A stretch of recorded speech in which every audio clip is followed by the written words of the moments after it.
Hi guys, my name is Rashaad Robinson. I am a graduate of the class of 2013. I wanted to take some time today to talk to you guys about charting your own course. I completely understand from your perspective that things may seem uncertain or you're not sure what the next step in your life or your professional career may be. And I thought I could add a little context just given I was where you guys are at, a little less than 10 years ago. I had recently left the Air Force and I wasn't really sure what the next steps in my professional career would be. And that's when I decided that UIS made a lot of sense. After I got out of the Air Force, I served 4.5 years. I decided that I wanted to get into real estate, but didn't have a clue on how to start that process. So I literally took a hammer and nails and asked for help. So I went to my father at the time and we used our resources just to start finding homes given the dislocation in the market. Charting your own course doesn't mean that you have to nail it from day one, but if you continuously day in and day out, go give it your all or your best, ultimately what you'll find is that there's gonna be some form of an aggregate effect. So for me, I always say that planting your flag is extremely important. And what I mean by that is that you don't necessarily have to have a linear career. And this is a great example. With COVID-19 and a lot of the civil unrest that we've seen, it may cause people to have a little bit of dislocation in their original plans. But as long as you plant that flag, however far out it may be, and understand that that journey may not necessarily be linear, you'll eventually get there.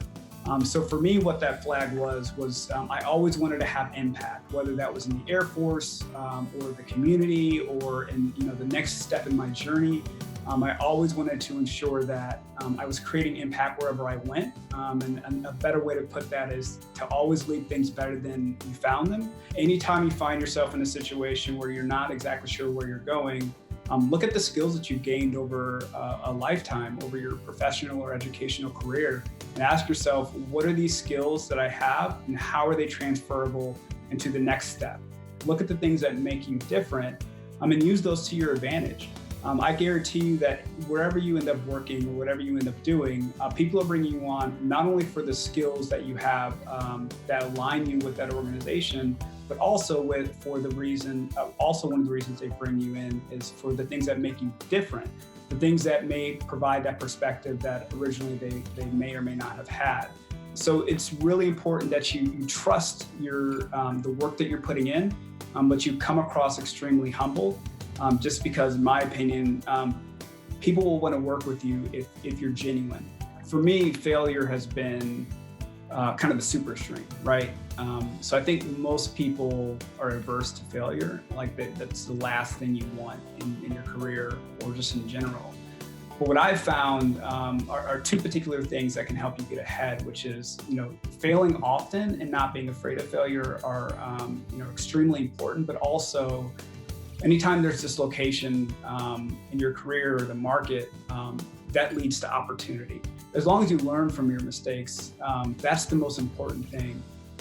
But the worst thing that I think you can do is to allow for a situation to be debilitating. You're so scared to mess up that you're frozen and you effectively can't learn one of the best gifts life can give you, which is failure, which is pivoting. Please use me as a resource in any way possible. That's what I'm here for. And I'm really proud to be a part of this or part of our academic institution.